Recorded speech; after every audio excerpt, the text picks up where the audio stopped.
반갑습니다. 이제 33번째 강의를 시작하겠습니다.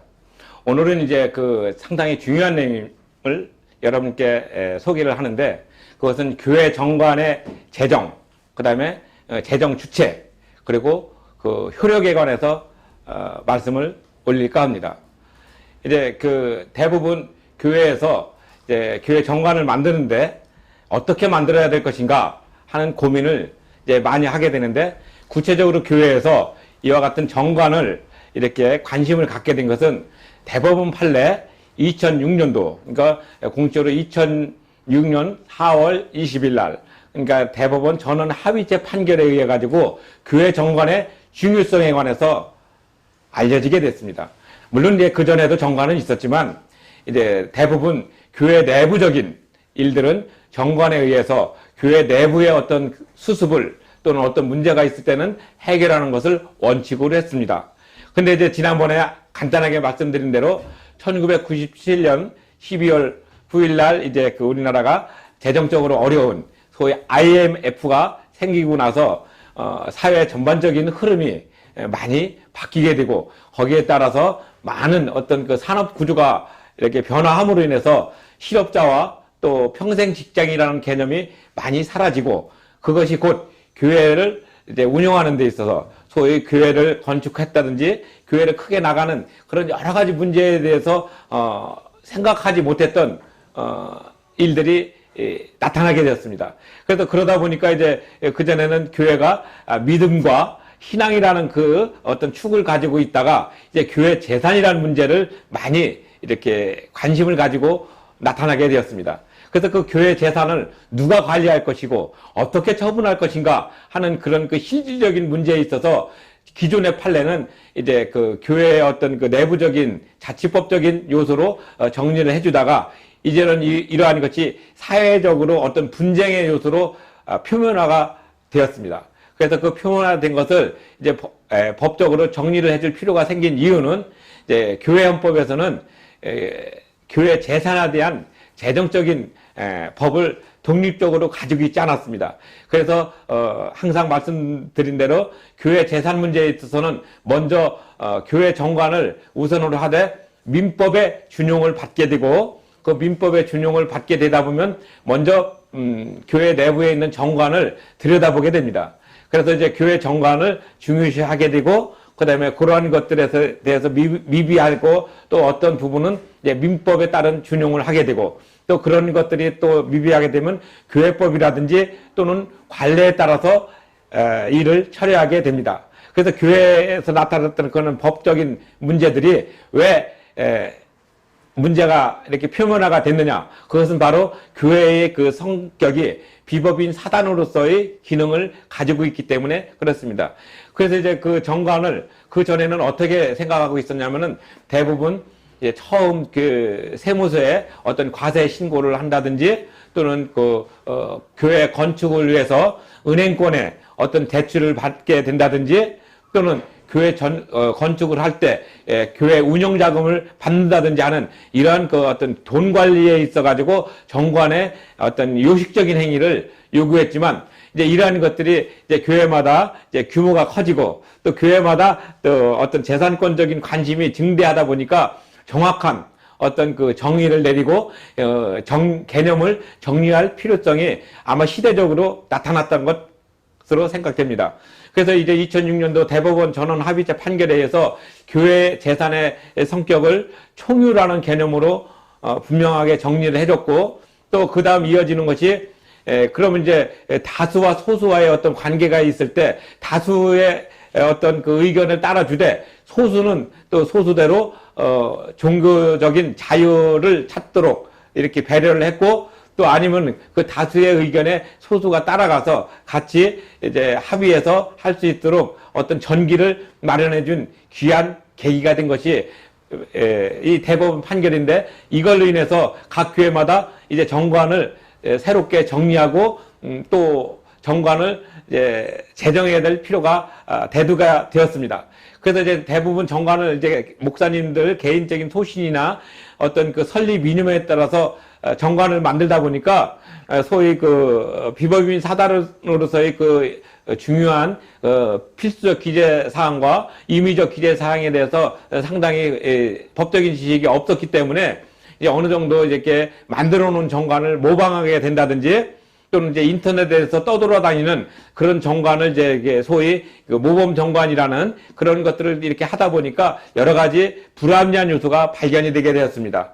왜냐면은 각 교회는 교회마다 만들어지는 어떤 정관의 특성이 또 들어가야 되는데 일괄적으로 표준적인 정관이라고 해서 나타났지만은 정관의 그 어떤 그 요소가 들어가야 될 것, 지난 강의에서 말씀드렸던 어떤 신학적인 요소, 그다음에 실정법적인 요소, 그다음에 교회 관리적인 요소로서 나타나는 신학적인 요소, 이런 것들이 어우러져 가지고 만들어져야 되는 정관이 지나치게 이제 어떤 그 민법적인 요소를 강조하다 보니까 신앙적인 요소가 많이 이렇게 희석되고 또 교회 내에서 내려오는 전통적인 관습적인 것도 많이 무시가 되고 사장되는 경우가 많았습니다. 그래서 이러한 것들을 좀 보완하고자 각 교단마다 교단의 어떤 그 방향성과 추구하는 것에 따라서 정관을 만들어서 지교에 내려보냈지만 그 지교에서는 또 그것을 다 받아들이기에는 규모나 또는 어떤 그 여러 가지 여건으로 불합리한 요소가 있었습니다. 그래서 이제 그런 어떤 표준정관적인 것을 가지고 이때 각 지교에 맞도록 조금씩 어떤 그 항목을 늘리거나 또는 줄이거나 또는 자구를 수정하는 정도로 해가지고 오다가 이제 교회 재산이 구체화된 모습으로 표면화가 되고 분쟁의 요소로 나타날 때, 특히 교회가 분란이 일어나가지고 교회가 이렇게 나눠질 때 누가 그 재산을 더 많이 가져가느냐에 따라서 어떤 그 가부가 결정되는 아주 중요한 요소가 생기게 되었습니다. 그래서 이제 정관을 좀 더 세밀하게 만들어야 되겠다는 필요성을 이제 지난 2006년도 이후부터 표면화되었다고 표현해도 큰 차이는 없을 것이라 생각합니다. 물론 그전에도 이제 정관에 대해서는 나와 있지만 그것이 사회적으로 큰 문제가 되지 않았습니다. 그러다가 1997년 IMF로 인해 가지고 산업 전반과 사람들의 생각과 삶이 많이 바뀌다 보니까, 그리고 또 교회는 교회대로 어떤 그 고민이 있지 않습니까? 예를 들어서 생활이 궁핍하고 어려우면은 교회 헌금이나 또는 기부금 이런 것들이 먼저 이렇게 준다는 어떤 그 통설적인 견해에 따라서 교회도 그런 재정적인 압박을 받게 되니까 결국은 교회의 규모를 이제 늘리는 것보다는 내면적으로 충실하게 하고 또 내면적으로 충실하게 하려는 법적인 근거를 가지려고 하다 보니까 정관이 필요하게 된 것입니다. 그래서 정관은 교단헌법의 어떤 그 틀에서 벗어나지 않지만 또 교단헌법과 정관과의 관계를 분명히 말씀드린다면은 교단헌법이 이제 정관을 구속하는 건 사실입니다. 그러나 그 전제 조건이 하나 있다겠죠. 그 지교회가 민주적이고 또 독립적으로 운영하는 그 부분을 건들지 않는 이상, 그런 그 저촉되지 않는 이상 교회헌법은 정관을 구속한다고 나왔습니다. 그것은 이제 2006년도 대법원 전원 합의자 판결에서도 언급되어 있는 부분입니다.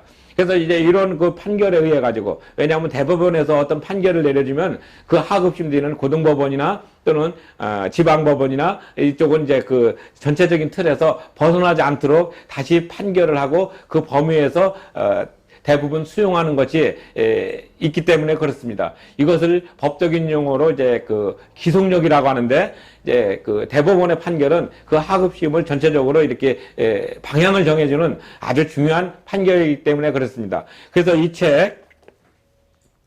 책이죠. 이 책 그 306쪽의 교회 정관 재정과 법적 효력에서는 바로 그 부분을 많이 강조를 했습니다.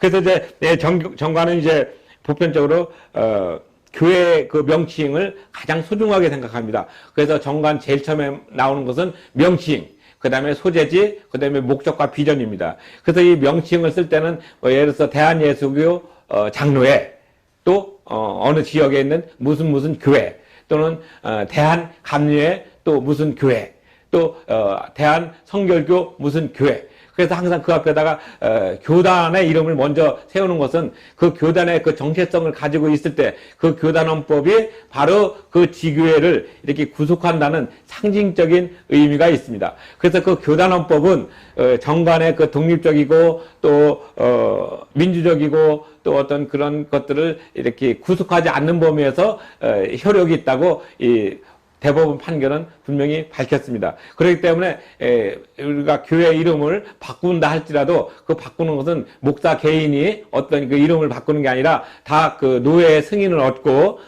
해야 되는 그런 부분이 있습니다. 그래서 이런 것들이 이제 그 교회는 이제 교단원법, 그다음에 노회 규칙, 그다음에 지교회 정관 이렇게 세 개가 이렇게 수직적인 관계로서 나타나기 때문에 교회 정관이 정말 중요한 것입니다. 그래서 교회 정관은 이제 누가 만드는가? 그럼 아까 말씀드린 대로 교단에서 만들어서 일조로 내려주는 것은 이제 2006년도 이후부터 그것이 쭉 내려왔고, 그전에는 이제 정관을 이제 만드는데 세 주체가 있었습니다. 첫 번째 주체는 이제 목사 개인이 이제 교회를 설립하면서 만드는 경우가 있었습니다. 그래서 그렇지만 이제 목사 개인의 어떤 그 정관을 만들다 보니까 거기에 여러 가지 미비된 요소가 많이 발견되었습니다. 그렇지만 이제 교회 목사님이 만들었다 하더라도 그것이 이제 공동회의 추인을 거쳐가지고 합법적으로 어떤 그 절차를 가지게 되면은 효력을 가지게 됩니다. 그리고 두 번째로는 이제 당회가 만드는 정관이 있습니다. 물론 당회도 중요한 어떤 정관의 그 재정 주체가 되지만 이것도 이제 불완전한 것입니다. 그러니까 목사 개인이 만드는 것도 좀 불안한 것이고 당회에서 만들었다 해도 불안한 것이고, 그래서 교회는 공동회에서 만들어가지고 추인된 것이 완전한 법적인 절차를 갖춘 정관이 됩니다. 그래서 목사 개인이 만들었던, 당회가 만들었던, 어떤 주체가 만들었다 할지라도 마지막으로 전체 교인들이 모인 소위 교인 총회, 그 다음에 또는 사무총회, 이런 데서 공동회에서 이것이 추인해가지고 이제 간서인, 그러니까 담임 목사 사인, 그 다음에 그 당회 서기, 그래서 이런 것들이 날짜 이런 것들이 다 정확하게 기술이 돼가지고 정리가 되면은 이제 비로소 정관으로서 효력을 갖습니다. 이제 일반 그 법인도 이제 정관의 그 등기 요소를 다 갖춘 다음에 이제 3주 이내 주무관청의 허가를 얻어서 그런 것들을 다 하는 것과 똑같은 원리입니다. 왜냐면은 교회는 정관은 비법인 사다리로서의 특성을 갖고 있는 것이고, 일반 법인은 이제 법인으로서 주무관청의 허가를 얻는 거지만 비법인 사다리는 주무관청의 허가를 얻는 것이 아니라 임의적으로 신고를 하기 때문에 그렇습니다. 이제 2018년도부터 종교인 과세가 됨으로 인해서 이제 세무서의 고유번호를 받고 또 어떤 금융기관의 대출을 받을 때 이 정관이 그렇게 요긴하게 쓰인다는 것을 이제 어렴풋이 알았던 것이 이제는 확실하게 각인되어서 지금은 이제 각 교회마다 또 각 노회 또 각 교단마다 표준 정관을 개발하고 그것을 보급하는데 애쓰고, 가능하면은 교리적인 부분과 또 신학적인 부분, 그 다음에 실정법적인 부분과 관습법적인 부분을 전체적으로 아우르는 그런 정관을 만들 때 그 지교의 구성원들의 어떤 의견을 최대한으로 반영하는 그런 정관이 계속 만들어지고 있고 이렇게 진화하고 있다고 생각하면 됩니다. 그래서 이제 우리나라도 이제 그 정관을 이제 만드는 많은 사람들이 있습니다. 그래서 이렇게 만들면 어떨 것인가, 이렇게 만들면 또 어떨 것인가. 그래서 서로 표준 정관이라고 하면서 많은 분들이 이제 인터넷에 보면은 발표를 하고 있지만은 제가 가장 우려하고 염려하는 부분은 정관을 만든다 할지라도 교단원법의 어떤 그 틀에서 벗어나지 않도록 만들어야지 되는데, 그러한 것들을 너무 이제 간과하고 만드는 경향이 많습니다. 그래서 어떤 분쟁의 요소가 생겨요. 그럼 이제 교단원법과 또 정관이 이렇게 부딪힐 때는 어떤 것을 편을 드느냐. 그럼 이제 대법원 판결은 이렇습니다. 지교의 정관의 어떤 그 독립성과 또 민주적인 운영, 그 다음에 투명성을 저해하지 않는다면은 이 정관은, 교단원법은 정관을 구속할 수 있는 그런 어떤 그 틀로서 인정을 받고, 또 정관은 교단원법의 어떤 범위를 벗어나지 않는 어떤 조문이라면은 우선적으로 국가기관으로서 인정을 받게 됩니다. 왜냐하면은 정관은 국가기관으로부터 인정받는 가장 중요한 지렛대가 되기 때문에 각 교회는 정관을 많이 만들되 정말 그 자기 아까 말씀드린 그 장로교, 성결교 또는 감리교, 침례교 또 순복음, 이 어떤 그 틀 속에서 그 정관이 만들어졌다는 것을 나타내기 때문에 그 앞에 자기 교단의 정체, 뭐 대한예수교 장로회 또는 대한 성결교 또는 예수교 이렇게 여러 가지 교단을 이렇게 나타나는 것과 같습니다. 그래서 이제 정관은 그런 틀에서 만들어지는데, 만드는 그 세 주체는 먼저 목사, 그 다음에 당회, 그 다음에 공동회. 그래서 이제 모든 것들은 이제 공동회에서 막 자구 수정을 하고 막 이렇게 할 수가 없기 때문에 이제 그 전에 이제 목사나 또는 또 당회에서 이런 그 정관 초안을 잘 만들고 그런 것을 추인을 하고, 만약에 정관에서 좀 미비점이 되면은 이제 한 1년 정도 시행을 하다 보면은 불합리한 부분이 있고 또 이런 것은 괜찮은 부분이 있다. 또 필요한 부분이 또 다시 또 이렇게 삽입돼야 될 부분이 있다. 그럼 그런 것들을 다시 해가지고 이제 1년 후에 정관을 개정을 하고 또 부칙으로 그런 것을 놔둡니다. 근데 요즘 이제 그 정관이 이제 고쳐지는 것이 어렵다 보니까 간혹 가다가 시행령 또는 시행 규칙 이런 것들을 이제 만들어 가지고 운영을 해요. 그럼 시행규칙과 시행령과 정관은 무슨 차이가 있느냐? 이거는 큰 차이가 있습니다. 한 예를 들어서 정관은 이제 조문을 고치기가 참 좀 까다롭고 어렵습니다. 그러면 시행령과 시행규칙은 좀 비교적 쉬워요. 그래서 이제 간단한 것들은 시행령에다 넣는데, 시행령에 넣다 보면 좋은 것도 없앨 수 있고 또 좋지 않은 것이 들어올 수도 있어요. 그래서 이런 것들을 이제 좀 안정적으로 하기 위해서 이 법적인 조문인 이 정관을 정밀하게 다듬을 필요가 있다는 것입니다. 이거는 사회법, 국가법도 마찬가지예요. 헌법은 이렇게 고치기가 어렵지 않습니까? 그 헌법은 고치기가 어려우니까 그 헌법에 의해서 이제 그 의임을 받아서 법률을 만들고, 또 법률도 또 이렇게 하다 보니까 또 어떤 부분은 잘 안 맞는 부분이 있어요. 그러면 그 부분에 대해서는 또 이제 대통령령이나 국무총리령 또는 각부 장관 부령을 하게 되고, 또 이런 그 중앙 집권적인 체제에서 하다 보니까 지방자치 분권에서 잘 안 맞아요. 그러니까 지방의회에서 다시 또 조례를 만들어 가지고 그 어떤 지역의 특성에 맞도록 이렇게 운영을 하는 것입니다. 그러면 이제 비교적 이렇게 어떤 위계가 있다고 봤을 때 헌법 조문은 고치기가 어렵지만은 비교적 조례라든지 또는 시행령이나 시행규칙은 이제 상대적으로 쉬운 것이죠. 우리 교단헌법도 마찬가지죠. 그래서 원리적인 헌법과 절차적인 헌법이 있다고 하지 않았습니까? 그럼 원리적인 헌법은 고치기가 좀 어렵다고 했어요. 그러나 절차적인 부분은 상대적으로 조금 쉽다는 것입니다. 그렇지만 이것도 쉽게 막 고쳐지지는 않죠. 왜? 법적인 안정성을 가져야 되기 때문에 그렇습니다. 그래서 우리는 늘 이런 그 여러 가지 그 복잡한 것 같지만은 서로 조문과 조문들이 이렇게 상충하면서 견제를 하고 있기 때문에 법적인 부분이 100%다 수용은 못하더라도 가급적 100%를 수용할 수 있는 부분, 그리고 거기에서 이렇게 빠져나가는 부분은 시행령이나 시행규칙이나 이런 걸로 보완을 해가면서 완성도 높은 법조문으로 나가는 것이죠. 마찬가지로 정관도 그렇습니다. 정관도 이렇게 처음에 이렇게 만들었는데 이런 부분은 정관으로 넣기엔 좀 애매한 부분이 있습니다. 한 예를 들어서 뭐 투표를 한다 할 때는 뭐 우리가 아는 대로 뭐 비밀 투표를 하고 또 자유 투표가 되고 1인 1표자가 되고 또 평등하게 돼야 되고, 다 이런 조문들을 이제 정관에다 넣기는 어렵지 않습니까? 그럼 이제 시행규칙으로서 과정을 이제 투표를 할 때는 뭐 어떤 방법을 가지고서 어떻게 한다. 이것은 조금 바뀔 수도 있어요. 그러나 바뀐다 할지라도 정관의 그 큰 틀을 벗어나지 않고 이제 조문이 바뀌기 때문에 유효한 것이 되죠. 근데 이제 아주 좋지 않은 그런 그 정관의 규정들이 근자에 일어나서 많이 나타나는 것을 봅니다. 한 예를 들어서 당회를 없애요. 당회를 없애고 실행위원회를 만들어 버려요. 그러면 실행위원회 멤버를 만든 것을 제가 한번 조사를 해보니까 이제 9명이 되는데 목사 1명, 그 다음에 당회원회 대표로서 장로 1명, 그 다음에 이제 그 각 부서, 중고동부, 청년부, 뭐 남선교회, 여선교회, 또 뭐 유추동부, 또 이런 식으로 해서 거쳐서 부장들이 이제 실행위원으로 들어가요. 3사람.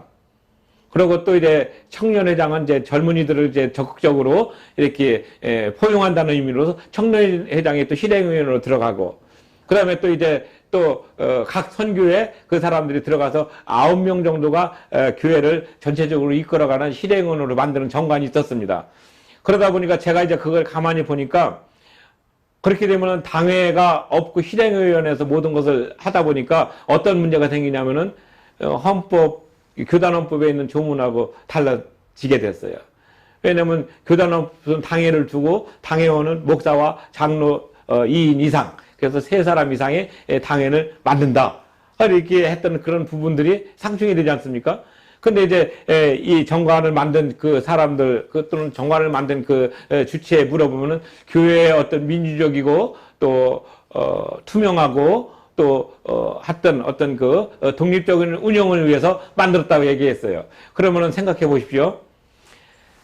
당회원은 교인의 대표로서 교인들이 투표를 해서 뽑습니다. 목사는 노회에서 파송이 됩니다. 그러면 이제 그 실행위원, 예를 들어서 남선교회, 여선교회 또는 또 각 부부장 이런 분들은 임명권자가 실질적으로는 목사에게 있습니다. 물론 내부적으로 누가 했으면 좋겠다 추천을 받거나 또는 거기에 대해서 이렇게 선임을 해가지고 올라오지 않습니까? 근데 실질적으로 그 담임 목사가 임명장을 주면은 9명이 됐을 때 어떤 그 일을 투표를 해가지고 결정을 할 때 가만히 보면은 전에는 당회에 있을 때는 목사와 당회에 있는 그 장로와의 관계에서 1대1의 관계로 됐는데 이거는 목사가 임명하는 사람이 더 많지 않습니까? 상대적으로. 그러다 보니까 당회의 어떤 기능에 있어서 상당히 이렇게 기울어진 운동장이 돼버리는 거죠. 그러니까 아무래도 내가 임명한 사람이 아무래도 목사가 임명한 사람이 어떤 일을 할 때는 목사의 어떤 의견을 더 존중하는 경향이 많지 않습니까? 보편적으로. 그러면 이건 최소한 한 2-3명 이상은 목사님이 자기가 이렇게 생각한 사람 편을 들게 되고서 하게 되니까 투표를 하게 될 때는 항상 뭐 한 5대4나 또는 6대3으로 이 목사님의 어떤 의견이 집중적으로 이렇게 채택되는 경향이 많았습니다. 그래서 제가 그거를 실제적으로 시뮬레이션하고 그런 의견을 가지고 얘기를 했더니 독립적이고 투명한 운영을 위해서 만드는 것이 이제 개악이 돼버렸어요. 그러니까 개정한 것이 오히려 더 나쁘게 돼버리는. 그래서 교인들의 어떤 그 자율적인 어떤 운영과 또 어떤 기본권적인 어떤 그런 모습들이 많이 제한이 됐어요. 그래서 그걸 좀 고치기를 권고를 한 2번 정도 있습니다. 마찬가지입니다. 이렇게 어떤 그 법을 고칠 때는 이제 어떤 그 많은 사람들의 의견이 그렇습니다.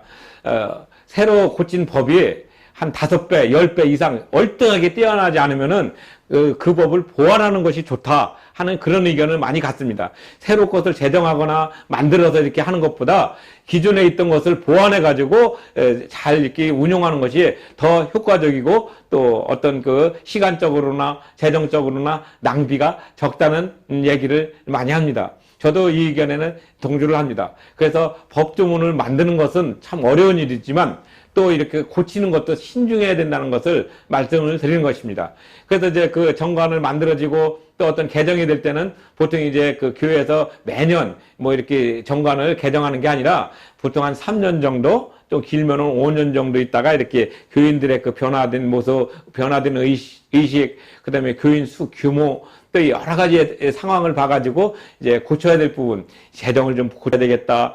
또는 또 교회 운영에 있어서 부서를 좀 더 만들어야 되겠다 하는 이런 부분들은 이제 쉽게 할 수 있어요. 그러나 다른 부분들은 이제 좀 상대적으로 좀 어렵겠죠. 그래서 정관은 이런 식으로 이제 만들어진다. 그리고 이렇게 법적인 효력은 이렇게 있다. 물론 이제 이 책에서 보면은 이제 정관 이 책 이제 3이책 교육백경 308쪽부터 311쪽까지 보면은 이제 정관은 이제 그 교인들의 어떤 자유로운 어떤 신앙생활을 보장해주고 또 그 활동을 또 이렇게 보장해주는 그런 의미로 이제 정관을 제정해야 되고 또 그런 그것을 위해서 정관이 필요하다고 강조를 합니다.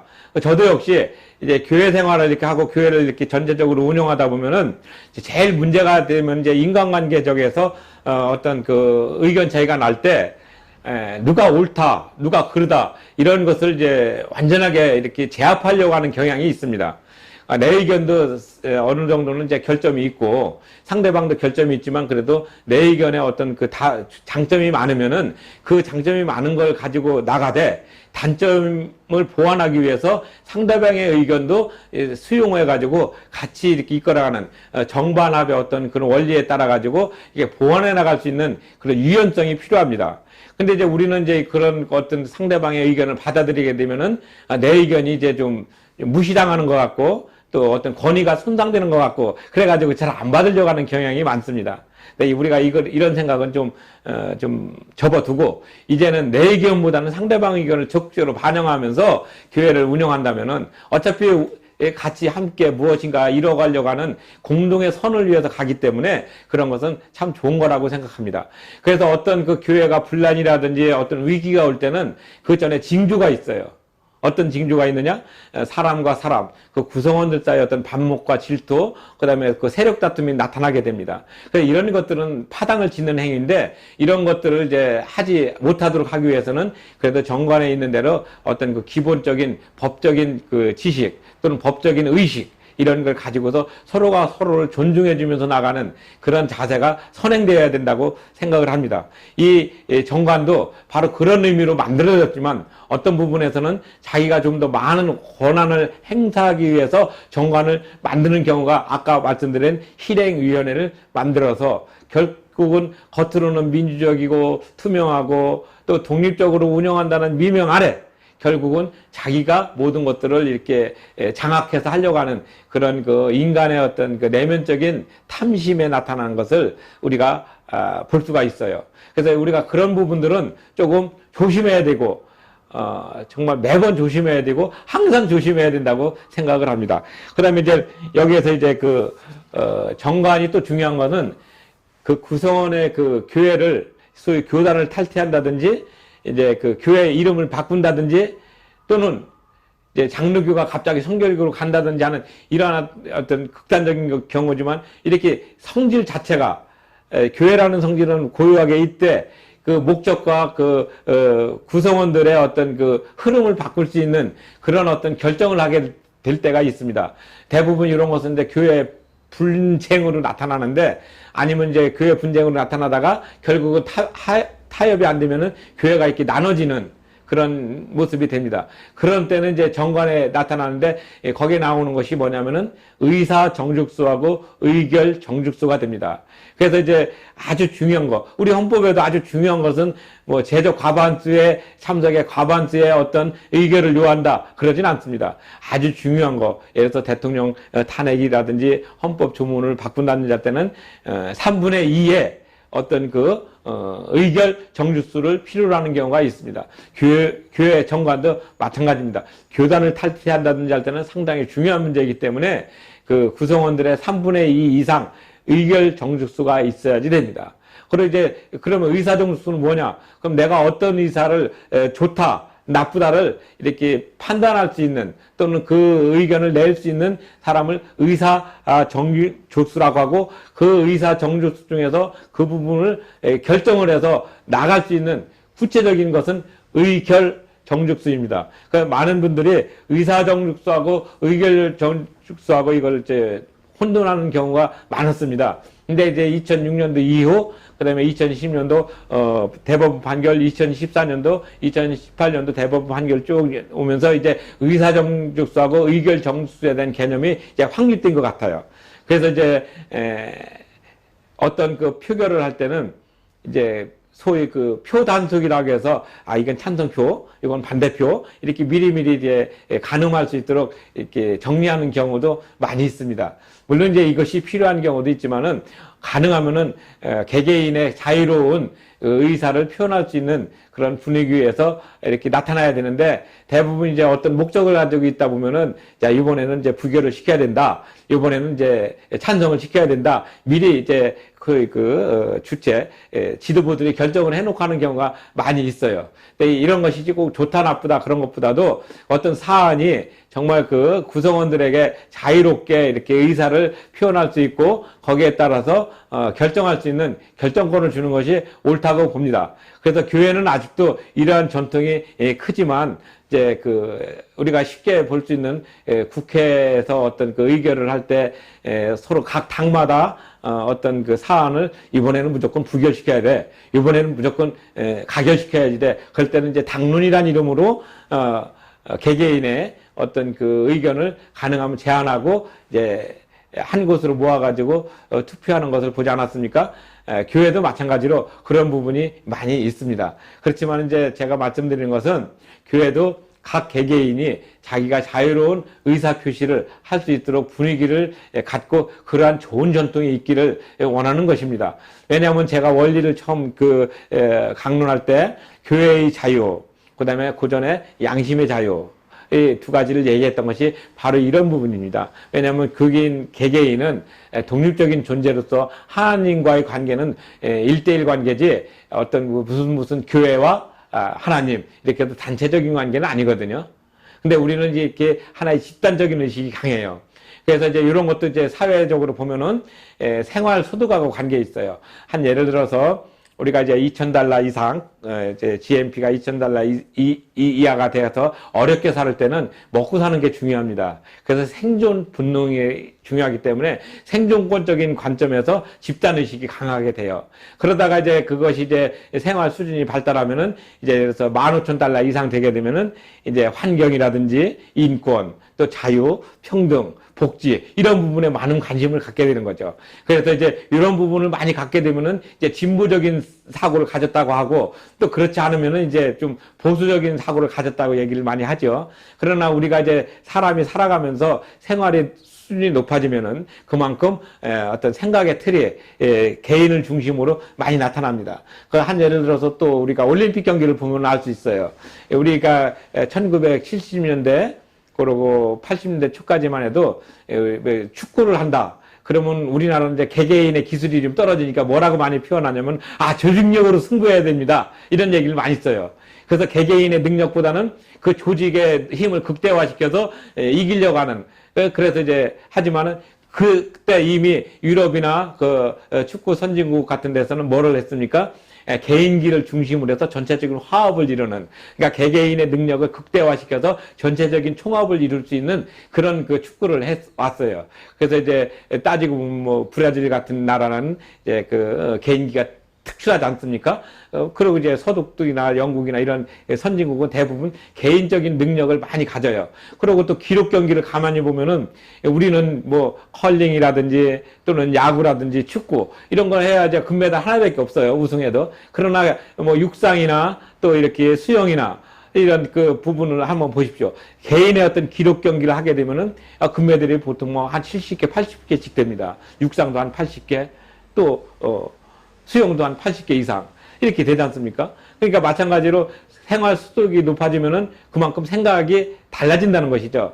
그러니까 이제 나보다는 나 개인의 어떤 삶을 중시하게 느끼지만 또 그런 부분들이 타인과의 관계에서 어떻게 이렇게 연계를 가지고 있느냐 하는 이런 부분들이 이제 사회적인 변화로 이렇게 표현이 됩니다. 그래가지고 이제 $15,000 이상 되고 이제 지금 우리나라도 이제 $30,000에서 이제 $40,000로 올라갈 때 지금 가장 많이 이렇게 발달하는 어떤 산업 구조를 보면은 한 30년 전이나 20년 전에 전혀 생각하지 못했던 산업, 예를 들어서 펫 산업이라 해서 강아지 또는 고양이가 갑작스럽게 부각돼 가지고 웬만하면 이렇게 반려견이라 해서 이렇게 이런 산업이 갑작스럽게 발달해요. 그래가지고 어디 보면 애견 카페, 애견 모텔 이런 식으로 해서 생각이나 해봤습니까? 그냥 요즘 또 음식점에 이렇게 가면은 여기는 반려견과 함께 자유롭게 동행할 수 있는 무슨 음식점입니다. 이렇게 써 있는 것이 있었어요. 우리가 그러니까 한 30년 전이나 또 20년 전에 이런 거 생각이나 해봤겠습니까? 그러니까 우리나라는 또한 특별한 하나가 있잖아요. 북한과의 관계에 있어가지고 여러 가지 어렵고 힘들었던 그런 관계가 있기 때문에 생활 수준이 $30,000 이상 올라갔어도 생존적인 본능, 먹고 살아야 되는 그런 부분들이 암암리에 각인되어 있기 때문에 우리가 항상 그런 부분에서 상당히 민감한 부분이 되죠. 그래서 이제 경제를 성장시키고 또 삶이 좀 더 나아지는 그런 모습으로 나가는 것이 바로 이제 교회에서도 그게 반영이 되는 거예요. 이게 교회가 뭐 신앙을 가지고 믿음만 가지고서 막 고집피는 것이 아니라 그 교회를 구성하는 사람들이 사회생활을 하는 사람들이잖아요. 그러니까 그 사람들이 사회에서 했던 그런 모든 어떤 생활 관습과 이런 것들을 교회로 이렇게 갖고 오니까 거기서도 맞춰서 교회도 나가는데 중요한 것은 그 정관에 그러한 삶을 반영할 수 있는 정관을 만들어야 되는데 그 만들 때 처음에 말씀드린 대로 신학적인 어떤 원리, 그 다음에 또 어떤 국가법적인 원리, 그 다음에 교회 내부에서 나타나는 고유한 관습법적인 원리가 포함되는 정관이 돼야 되는데, 이제 이런 것을 고민하지 못하고 그냥 필요에 따라서 그냥 법망에 걸리지만 않으면 되지 하는 그런 정관을 만들다 보니까 이게 좋은 정관으로 만들어졌는지 또는 좋지 않은 정관으로 만들어졌는지 이렇게 판단할 수 있는 구분이 없다는 것이죠. 그래서 우리는 늘 얘기는 그렇게 합니다. 성경이 중심이죠. 또 성경을 기준으로 하죠. 그렇게 하지만 정관을 가만히 뜯어보면은 성경 말씀하고는 전혀 좀 동떨어진 그런 모습이 있어요. 우리가 교단원법 배울 때 뭐라고 했습니까? 처음에는 하나님의 법을 먼저 이렇게 잘 생각하고 거기에 맞춰가지고 실정법적으로 이렇게 단어를 이렇게 만들어서 이제 하나님의 그 원리, 그 다음에 인간의 원리, 그 다음에 이제 실정법적인 원리를 이렇게 다 이렇게 어울리려고 무진 노력을 하다 보니까 결국은 그것이 함부로 안 바꿔지니까 뭐 50년, 100년 동안 와서 교회 하면은 조금 수구적이고 보수적이고 변하지 않는 거다. 이런 이미지를 강하게 갖는 것이죠. 사실은 그렇지 않습니다. 교회가 얼마나 역동적이고 또 그만큼 활달하게 바뀐다는 것은 우리가 그 교회 1907년 처음으로 동노회가 만들어지고 헌법이 제정이 되면서부터 여태까지 온 걸 보면은 엄청 많은 부분이 변화가 됐습니다. 근데 우리는 그것을 피부로 못 느낄 뿐이죠. 그래서 이제는 그런 것을 느낄 수 있도록 말씀을 드린 것이 바로 정관입니다. 그래서 정관은 시교에서 독립적이고 민주적이고 투명하고 구성원들의 전체적인 의견을 가지고 이렇게 운영을 되는 어떤 종합적인 예술이라고 볼 수가 있어요. 그래서 그 정관은 그 외 노예 규칙이나 또는 교단원법에 어긋나지 않게 만들어지고 또 그 국가법에서도 그 교회의 어떤 독립적인 부분을 이렇게 존중하기 때문에 어떤 일이 생겼다. 그 교회에 어떤 분란이 생겼다면 제일 먼저 정관을 먼저 기준으로 삼아줍니다. 그리고 정관에서 정관이 또 이렇게 사회법으로 지나치게 어긋나고 국가법에 이렇게 반하면은 무효를 시키는 경우가 있죠. 그래서 어떤 그 법을 교회에서 이렇게 제기했다 할지라도 그 법이 합리적이지 않고 또 해악이 있고 또 이러한 실주법의 어떤 정신에 어긋나면은 아예 그거는 이제 판결을 또는 이렇게 판단을 내려주지 않고 기각을 시켜버리죠. 그래서 종교의 어떤 자유를 폭넓게 그리고 아주 디테일하게 보장해주고 있는 것이 바로 우리 헌법 제20조에 있는 종교의 자유입니다. 그래서 모든 국민은 종교의 자유를 가진다 이렇게 얘기하는 것이 바로 그겁니다. 그 정신에 따라 가지고 정관도 그 각 구성원들의 자유로운 의사에 이렇게 나타날 수 있도록 말하기 때문에 의사정결수와 의결정죽수를 보장해 주는 것입니다. 그래서 이 정관이 왜 이렇게 중요하고 또 정관이 그만큼 법적인 효력을 어떻게 갖고 있는지에 대해서 말씀을 드렸습니다. 그럼 이제 교회법적으로 이제 그 정관이 이렇게 효력을 갖는 부분이 있고 그 다음에 또 이제 정관이 이제 일반법하고의 관계에서 갖는 거, 이 구분을 이제 말씀을 드렸습니다. 여기서 이제 조금 더 이렇게 고민해야 될 부분은 정관의 어떤 그 절차적인 하자가 있을 때는 어떤 것인가. 그런 것은 이제 보완을 해야 되고, 정관의 하자가 있으면은 그 정관은 사법심사의 대상으로 되지 않습니다. 그리고 아예 그 정관은 법적인 어떤 그 효력을 갖지 못하게 되는 것이죠. 한 예를 들어서 목사가 임의로 이렇게 정관을 만들고 했을 때, 제일 처음에 그 교회를 설립하지 않습니까? 이제 대부분 우리 이제 그런 스타일을 따르는데, 이제 목사님들이 이제 자기 재산을 이제 그래서 1억을 이제 들여가지고 처음에 전세로 교회를 설립했다고 생각을 해요. 근데 이제 한 5년쯤 있다가 100명의 신도가 모여가지고 그 재산이 10억으로 늘었어요. 그러면 10억을 가지고 늘었을 때 100명이 10억을 가지고 이제 교회를 하다가 어떤 분란이 일어나서 이렇게 나눠지게 되면은 그 재산은 누가 관리할 것인가? 그럼 누가 그걸 가져야 되느냐? 이제 이런 문제가 생기지 않습니까? 그럼 그것을 이제 정관에 의해서 하는데, 처음에 그 정관을 이제 목사가 만들었을 때, 자기가 소위 투자한 그 초도, 어떤 그 운영자금은 보장한다. 그럼 이제 1억을 빼고, 이제 10년 동안, 10억을 늘렸을 때 100명이 n분의 1, 100분의 1로 그 재산을 갖는다. 그게 아닙니다. 10억 전체를 100명이 나누는 거지, 목사의 그 처음 재산 1억을 빼고 9억을 100명이 나눠 갖는다는 것은 아닙니다. 이게 이제 2006년도 대법원 판결에서 내려진 총유의 개념입니다. 물론 이제 조합에서는 이제 다른 걸로 얘기할 수 있죠. 조합은 이제 n분의 1로 자기가 투자한 만큼 이제 걷어가는 거고, 또 어떤 경우는 합의를 하게 해가지고 전체 재산을 전체 합으로 나눈 다음에 n분의 1을 하는 경우도 있고, 이건 이제 조합이냐 또는 사단이냐 또는 비법인 사단이냐 또 이런 여러 가지 특성에 따라서 다르지만, 교회는 총유라는 개념으로 있고 공동회의에서 의결돼야만이 그 재산을 처분하고 관리할 수 있는 최종적인 권한을 갖습니다. 비록 목사는 두 가지 기능이 있다고 말씀드렸습니다. 첫 번째는 영적인 지도자로서의 개념이 있고, 두 번째는 관리자로서 명칭을 갖는데, 목사 명의로 교회가 됐다 할지라도 그것은 목사 개인이 마음대로 처분할 수 있는 것이 아니라 전체 교인들의 의견을 묻는, 그래서 3분의 2 이상의 어떤 의견을 받은 다음에 처분할 수 있다는 사실을 분명히 말씀을 드립니다. 근데 그전에는 그런 것들이 없었어요. 그러니까 예를 들어서 1993년도 부산영락교회에서 나왔던 소유권 사건에서는 그 얘기가 아니고 3분의 1이 되는 소수라도 교회의 어떤 이름을 지키고 교회 정통성을 가지면은 다수가 반발하더라도 그 사람들이 소수설로 나가버렸어요. 그러니까 그 사람한테 권리를 안 줬습니다. 그러나 2006년도 판결에는 그걸 거꾸로 했어요. 그러니까 다수가 나가게 되면 소수가 따라가든가, 아니면 소수는 다른 종교의 자유를 찾아서 다른 교회로 갈 수 있도록, 또는 다른 종교를 가질 수 있도록 이렇게 정리를 해준 것이 2006년도 대법원 전원 합의체 판결입니다. 그래서 이 2006년도 대법원 전원 합의체 판결은 우리 교회법 또는 교단 헌법, 이런 어떤 분쟁 또는 분란 또는 어떤 교회법에 있어서 상당히 중요한 의미를 가지는 이정표적인 판결입니다. 그래서 제가 2006년도 판결의 전문을 보면은 거기에 교회의 특성, 교회의 성격, 그 다음에 또 교회 재산 문제, 이런 모든 것들이 다 있어요. 원래는 이제 2006년도 대법원 판결이 신서교회 건물 명의, 그러니까 명도 소송이었거든요. 그런데 이제 교회의 그런 부분들을 정확하게 만들어졌습니다.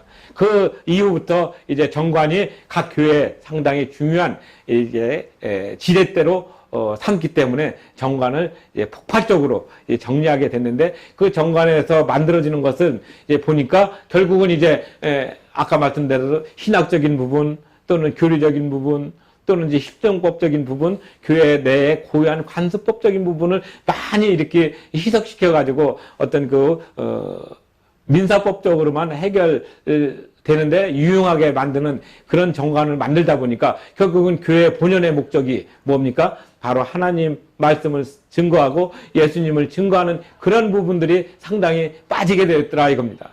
그래서 그런 부분들을 충분하게 감안해서 정관을 만들게 되면은 상당히 모범적이고 또 실정법적으로도 어긋나지 않으면서 또 교회법적으로 어긋나지 않고 국가법적으로도 또 합당한, 그래서 인정받는 좋은 정관이 될 거라고 저는 믿고 있습니다. 그래서 일부 정관을 만드는 주체가 이제 당회와 또 목회자, 또 공동회, 그 다음에 이 정관이 법적인 효력을 어떤 관점에서 갖고 있느냐, 이런 것도 이렇게 다양한 예를 들어서 말씀을 드렸습니다. 그 다음에 또 한 가지 중요한 것은 정관에 있어서 희행령과 시행체시도 이제는 법원 판단을 포함시키기 시작했다는 사실입니다. 지금 2019년 7월 첫째 주 2일이니까 지난 3월 달 나타났던 남서울로에서 목사의 신임 투표 문제가 있었습니다. 안식년 지나고 나서 신임을 다시 받아야 목회를 계속할 수 있고 휴무장로가 계속 심의할 수 있는 그런 정관이 있었는데 그 정관에는 없었고 그 시행 세칙에 그 단어가 있었는데 전에는 이제 정관이 없었기 때문에 정관에 없는 것은 인정을 안 받았습니다. 근데 지금은 이제 시행 세칙에 있다 하더라도 그 부분을 이제 포함해서 받을 수 있는 폭넓게 정관의 그 범위를 넓혔다는데 우리가 다시 주목할 필요가 있습니다. 그래서 우리가 이제 정관을 제정할 때는 그런 것들을 이렇게 우리가 생각을 해야 되기 때문에 시행재칙이나 시행령도 상당히 꼼꼼하게 살펴볼 필요가 있다는 것을 부언합니다. 그리고 또 이제 제가 이 강의 후반부에, 그러니까 이제 한 7강부터, 판례 연구로 해가지고 5개의 대법원 판결을 가지고, 이렇게 평석과, 여러 가지를 이렇게 말씀을 드릴 때, 이 부분도 다시 한번 언급을 하겠습니다. 그래서 이제는 정관이 이제 사회법적으로 얼마나 소중하고 귀하다는 것, 그 다음에 정관 자체가 교회 내에서도 이렇게 나타나는 것을 분명히 이해하시고, 그 다음에 정관의 그 의사 정족수, 의결 정족수, 각 부서, 그 다음에 각 부서가 가지는 어떤 고유한 용어의 어떤 모습도 신중하게 만들어야 된다는 거 이렇게 강조합니다. 그 다음에 마지막으로 이제 이 책 보면 이제 그 정관의 그 변경이 있습니다. 그 다음에 정관의 그 증명력이 있고, 그 다음에 이제 정관을 이제 그 회의록에 어떻게 이제 기록해야 되느냐, 이런 부분도 여기에 이제 다 있습니다. 그래서 이제 이런 부분들은 이제 지금 제가 말씀드린 것을 이제 가만히 이렇게 들어보시면은 다 이렇게 하나씩 말씀을 드린 부분입니다. 그러니까 이제 정관이라는 것이 왜 중요한가, 그 다음에 정관이 어떤 법적인 효력을 갖고 있는가, 그 다음에 정관을 누가 만드는가, 그 다음에 정관의 절차적인 제정법과 또 제정했으면 또 개정이 있지 않습니까? 개정은 또 어떻게 할 것인가? 그 다음에 이것을 어떤 기록으로 남겨놓을 것인가?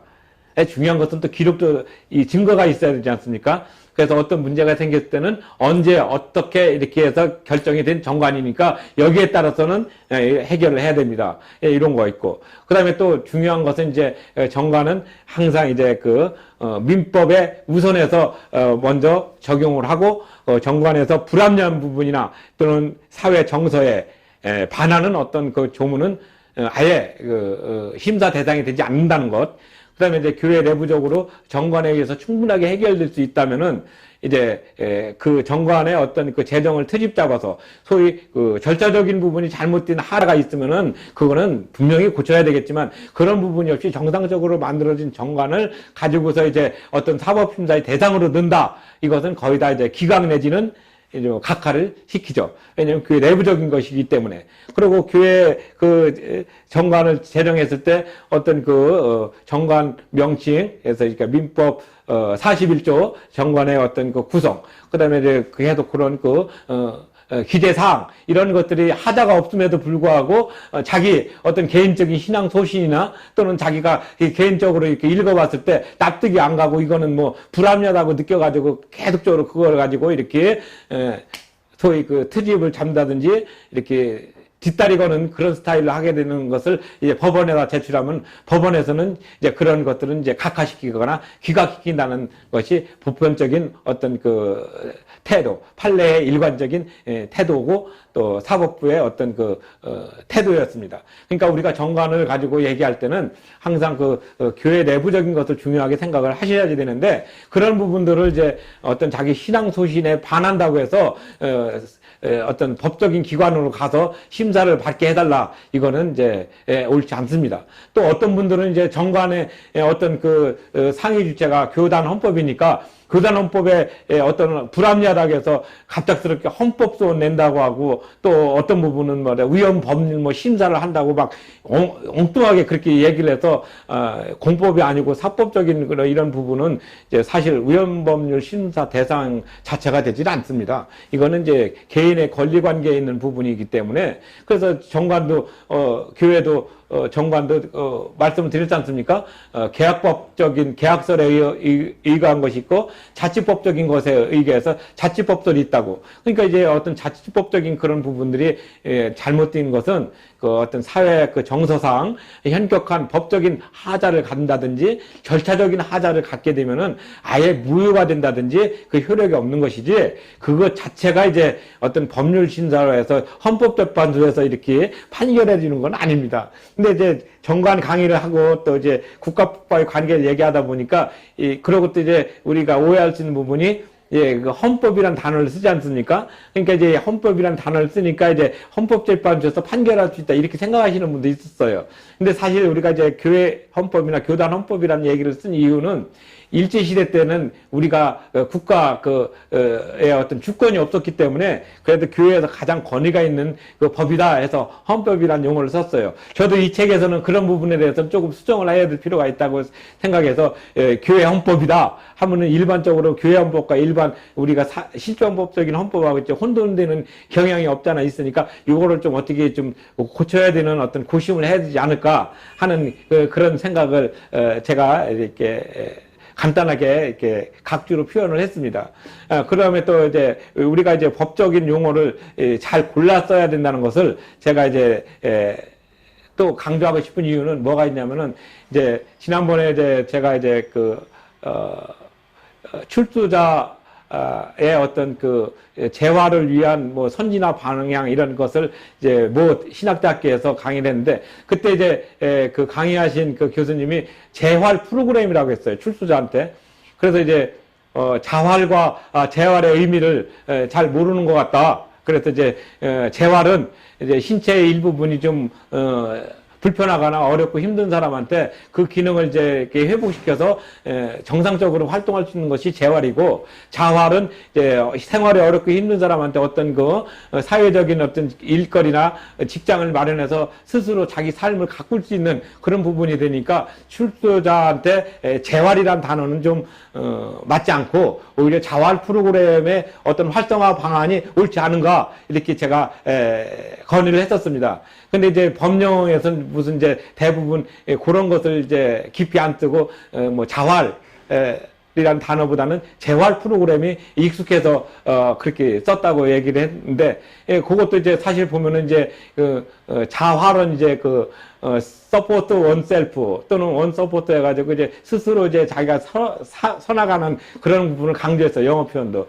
근데 이제 그런 부분들을 우리가 생각을 할 때는 이제 용어가 얼마만큼 소중하다. 그래서 이제 국회에서도 이제 그런 어떤 입법 평가를 할 때, 소위 정성 평가라는 것을 할 때도 보면은 이제 단어를 이제 잘 바꾸려고 노력을 많이 해요. 그래서 이게 어떤 단어가 너무 이렇게 좀 어렵고 또 좀 예스런 그런 단어 쓰면 좀 현대적으로 언어를 바꾸고 또 이렇게 하는 그런 노력이 많이 필요하고 또 노력을 하고 있습니다. 그래서 마찬가지로 교회도 교회법도 이제 어떤 시대적으로 바꾸더라도 그 본질적인 뜻은 훼손하지 않는 범위에서 현대적으로 용어를 바꾸는 게 저는 좋다고 생각을 합니다. 우리 성경도 그렇지 않습니까? 처음에는 여호와 하다가 이제 뭐 언어를 보니까 야훼. 그래서 거의 공동번역 성경에서는 야훼께서 이렇게 말씀하셨다. 옛날에는 여호와께서 말씀하시기를 뭐 합소서 또는 하옵소 이런 것을 좀 이렇게 현대적으로 바꿨듯이, 마찬가지로 우리가 이런 것들을 바꿔야 될 필요가 있지 않을까 생각을 합니다. 그래서 늘 우리가 이제 법을 이렇게 공부할 때는 또는 법에 대한 이해를 할 때는 단어가 어떤 것을 가지고 있는가, 어떤 맥락적인 이해 속에서 이게 있는가, 그리고 그 단어가 함축하고 있는 어떤 뜻이 무엇인가를 먼저 이해하고 그 이해 속에서 맥락을 만들어가는 것이 중요하고 또 그 맥락을 해석하는 것이 중요합니다. 물론 이제 이것을 조금 더 이렇게 성경적으로 넣으면은 뭐 역사, 비평학, 문학, 고증학 뭐 여러 가지로 이렇게 비교 종교학적으로 이렇게 나타나는 그런 용어가 있지만은, 이 정관이란 것도 사실은 교회법과 또 실정법과 교회 관습법, 그러니까 신학적인 부분, 이런 모든 것들이 전부 어우러지면서 그 교회가 독립적이고 정말 민주적이고 투명하게 발전할 수 있는 그런 어떤 토대가 되는 근본법이 된다는 사실을 이해하셔야 됩니다. 그래서 이 교회법은 늘 우리가 생각할 때 정관의 틀을 이렇게 갖추고 있다는 사실, 그리고 정관이 법적으로 이런 효력이 있다는 사실, 그리고 정관의 그 주체가 무엇이라는 것은 우리가 이제는 이 시간 이후부터는 확실하게 이해하고 넘어가셔야 됩니다.